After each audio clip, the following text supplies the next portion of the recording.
Assalamualaikum warahmatullahi wabarakatuh.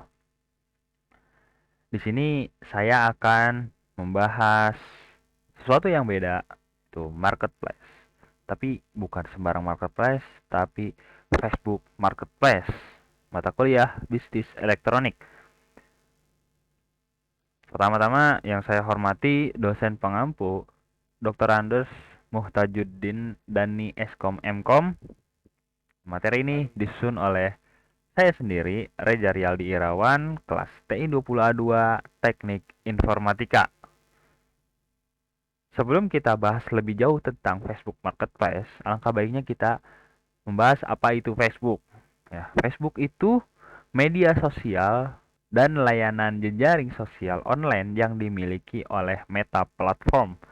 Didirikan pada tahun 2004 oleh Mark Zuckerberg dengan sesama siswa Harvard College dan teman sekamar yaitu Dustin Moskovitz, Eduardo Saverin, Chris Hughes, dan Andrew McCollum.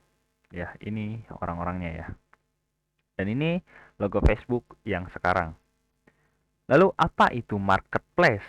Marketplace adalah platform di mana penjual berkumpul dan bisa menjual barang atau jasa ke pelanggan meskipun tanpa bertemu fisik. Artinya apa?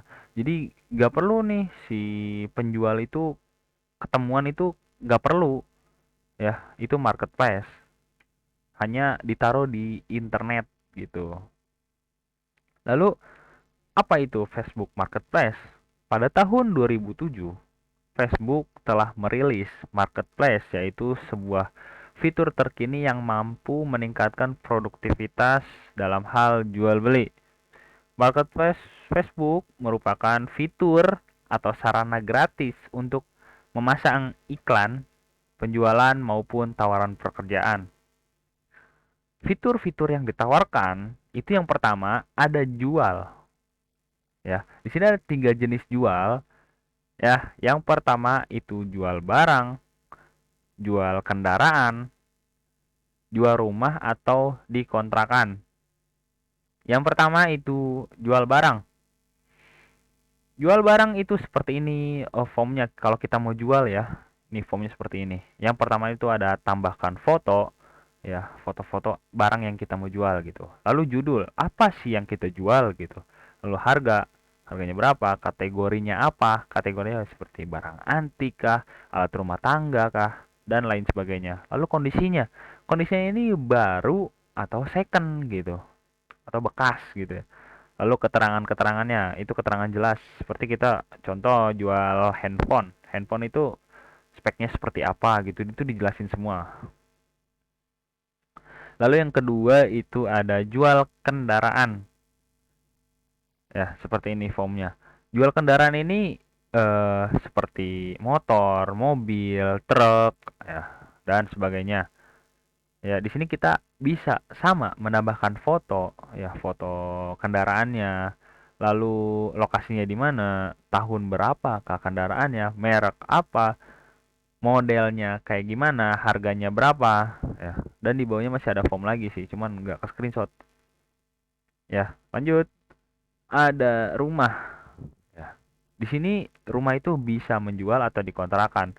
Seperti form pertama, itu ada dijual atau dikontrakan gitu. Jenis properti, jumlah kamar tidur, jumlah kamar mandi, harga, alamat, hmm, ukuran, lalu deskripsi. Jadi di sini tuh jelas gitu. Formnya udah disediakan gitu, udah ditinggal terus saja gitu, udah enak banget. Lalu ada tawar di banyak tempat. Artinya itu di banyak tempat tuh nggak hanya marketplace. Kita bisa naruh juga di forum-forum, grup-grup jual beli. Artinya kita nggak perlu nulis-nulis ulang nih, ntar kita share ke satu-satu gitu, satu grup, nanti kita ketik ulang, nggak perlu. Jadi nanti ada tombol, itu tawarkan di banyak tempat, nah mau di-share kemana aja gitu. Itu udah enak banget udah. Lalu tandai sebagai terjual. Jadi orang ketika mengklik itu, mengklik produk-produk yang dipasang, itu udah ada tersedia kah, terjual kah, atau dalam proses. Lalu fitur yang kedua itu ada mencari barang yang mau dibeli. Yang pertama itu ada kategori. Bentuknya seperti ini. Ya, kategori itu bisa kendaraan, sewa properti kah, alat kantor, alat musik, barang rumah tangga, elektronik, dan lain sebagainya. Ya. Lalu ada marketplace itu sendiri. Nah, seperti ini bentuknya. Ya. Jadi di sini ada foto, harganya, judul, lokasi, ya. Di sini sudah lengkap semua gitu. Selain itu juga ada radius di sini ya. Radius tuh dari titik kalian cari gitu. Berapa kilometer. Oke, seperti ini. Selanjutnya ada detail produk. Dari marketplace tadi, ketika kita mengklik salah satu produk, maka akan masuk ke halaman ini. Yang pertama ada foto dan beberapa foto, lalu ada judul, ada harga, ada kapan ditawarkannya, lalu ada detailnya, lalu ada kirim pesan, ya. Sudah lengkap. Atau kita bisa kirim pesan di sini nih, langsung. Nah, selanjutnya ada fitur ketiga yaitu Messenger atau pesan-pesanan lah. Yang pertama ada tanya cepat. Ya, tanya cepat itu yang tadi kita bisa eh, klik aja ini tombol kirim. Artinya ini sudah ada dari sononya gitu. Atau kita juga bisa gitu ngetik selain ini bertanya yang lain. Selanjutnya ada jawab cepat. Nah, jawab cepat tuh kayak gini. Ketika ada yang nanya apakah ini masih ada, kita bisa ngeklik nih dua tombol ini. Masih adakah atau tidak? Seperti itu.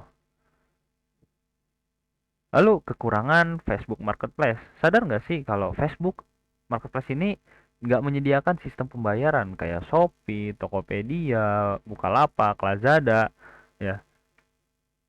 Namun biasanya terdapat dua metode pembayaran yang disepakati oleh kedua belah pihak. Yang pertama itu ada transfer ke rekening penjual atau COD. Ya transfer ke rekening kan ngeri gitu atau ribet gitu. Mau beli aja harus transfer, belum lagi kena admin gitu kan. Lalu ada opsi kedua yaitu COD atau cash on delivery. Artinya si pembeli atau calon pembeli itu bisa datang ke toko langsung atau ke rumah si penjual atau sebaliknya. Jadi nanti si pembeli dan si penjual ini akan sama-sama enak gitu. Si pembeli bisa ngecek barangnya langsung dan si penjualnya juga tenang gitu, nggak takut barangnya hilang di tengah jalan gitu. Apalagi si pembelinya juga nggak perlu capek-capek transfer gitu kan. Jadi ada dua opsi untuk menangani kekurangan Facebook yang nggak ada sistem pembayarannya gitu. Lalu tips berjualan di marketplace Facebook. Ya, yang pertama itu informasi produk harus lengkap. Ya, artinya lengkap gimana? Kayak spesifikasi tadi itu. Eh, apa aja dijelasin semuanya itu. Jangan sampai ada ambigu gitu. Lalu foto produk itu asli dan menarik. Jadi misalkan nih foto makanan itu ngambil dari toko lain atau bahkan dari Google gitu, yang kualitasnya udah pasti langsung menurun gitu. Dan fotonya itu harus menarik. Kayak foto makanan tuh kalau nggak menarik gimana gitu. Lalu yang ketiga ada responsif dalam membalas chat gitu. Jadi sebagai penjual itu harus niat gitu kalau mau ngejual. Artinya eh, si pembeli itu nggak mau nunggu gitu. Apalagi misalkan jualan makanan, si pembeli nanya apakah masih ada. Nah gimana kalau dibalasnya itu baru 3 hari kemudian gitu. Itu kan nggak banget gitu. Lalu yang keempat, tawarkan sistem COD. Nah ini cukup penting juga nih, karena kalau nggak ada sistem COD, pembeli juga udah males buat nanya gitu. Lalu tawarkan ke grup jual beli. Jadi nggak cuma nawarin ke marketplace doang gitu, nggak bisa ngandelin marketplace doang, karena nggak semua orang kalau nyari tuh di marketplace. Kebanyakan orang tuh di grup-grup nyarinya. Seperti itu. Lalu sekian dan terima kasih.